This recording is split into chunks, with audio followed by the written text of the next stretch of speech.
दोस्तों जम्मू कश्मीर में एक बड़ा बदलाव होने जा रहा है और आज़ादी के बाद ये पहला मौका होगा जब जम्मू कश्मीर में ये कदम उठाया जाएगा। दोस्तों जम्मू कश्मीर में पाकिस्तान से आए शरणार्थी पहली बार वोट डालेंगे, यानी इसका मतलब ये हुआ कि जम्मू कश्मीर चुनाव में पहली बार पाकिस्तानी शरणार्थी वोट की चोट करेंगे। दोस्तों मीडिया रिपोर्ट में दावा किया जा रहा है कि जम्मू कश्मीर प्रशासन ने पाकिस्तानी शरणार्थियों को जमीन की मालिकाना हक देने की प्रक्रिया शुरू कर दी है। सरकारी रिकॉर्ड के मुताबिक 1947 के बाद 5400 परिवार पाकिस्तान से जम्मू कश्मीर के क्षेत्रों में आए थे। इनमें से अधिकांश हिंदू और सिख थे। ये परिवार कठुआ, सांबा और जम्मू जिलों में बस गए। 1954 में इन परिवारों को 5000 एकड़ से ज्यादा जमीन दी गई थी, लेकिन 38 साल बीतने के बाद भी इन लोगों को जमीन का मालिकाना हक नहीं मिला था। दोस्तों इन्हें जम्मू कश्मीर का नागरिक ही नहीं माना जाता था। दोस्तों इन लोगों के पास ना तो जमीन खरीदने का हक था, ना ही सरकारी नौकरी करने का। लेकिन धारा 370 के खात्मे के बाद सब कुछ बदल गया है। दोस्तों आपको बता दें कि पिछले साल दशकों में शरणार्थी परिवार की संख्या बढ़कर 22,000 हो गई है। ये सभी एक मजबूत वोट बैंक बनकर भी उभरे हैं। दोस्तों अब इन परिवारों को जमीन का मालिकाना हक भी मिल रहा है और वोट डालने का अधिकार भी। राजनीतिक विशेषज्ञों के मुताबिक इन लोगों को वोट डालने का अधिकार मिलने से विधानसभा चुनावों में भाजपा को फायदा हो सकता है। दोस्तों कश्मीर को भारत से अलग रखने और उसको अपने मन मुताबिक लूटने के लिए दशकों तक अलग अलग स्तर पर साजिशें रची गयी। कई घुसपैठियों को बसाया गया तो कहीं कश्मीर घाटी में हिंदुओं को पलायन करने पर मजबूर किया गया और उनकी जमीन जायदाद को आतंकवादियों के समर्थकों को बांट दिया। दोस्तों ताकि वह कभी भी वापस ना लौट पाएं और कभी भी वोट ना डाल पाएं। दोस्तों जम्मू और लद्दाख में विधानसभा सीटों को कभी भी बढ़ने नहीं दिया गया ताकि हमेशा बहुमत कश्मीर घाटी से आए विधायकों का हो और अपने मन मुताबिक सरकार चलाई जा सके। दोस्तों सरकार आतंकवादियों का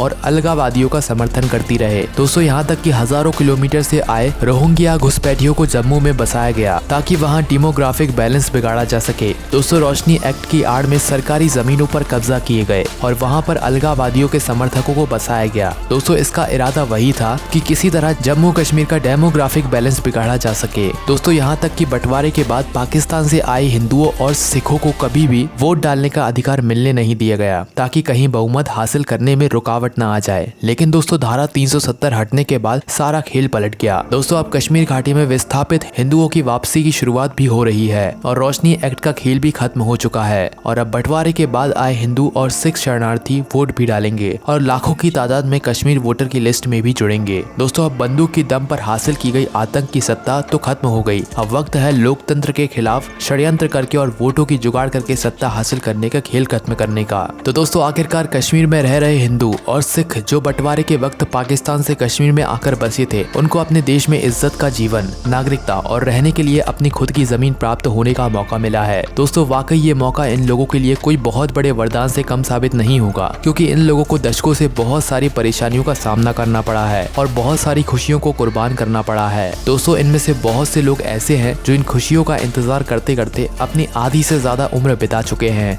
और अब बुढ़ापे में आकर ये सब नसीब होने वाला है। तो दोस्तों वाकई ये फैसले में और पूरे देश में कई दशकों तक याद रखा जाएगा। इस बारे में आपकी क्या राय है? अपने जवाब हमें कमेंट करके बताइए और वीडियो पसंद आई हो तो लाइक, शेयर और सब्सक्राइब जरूर करिए। धन्यवाद।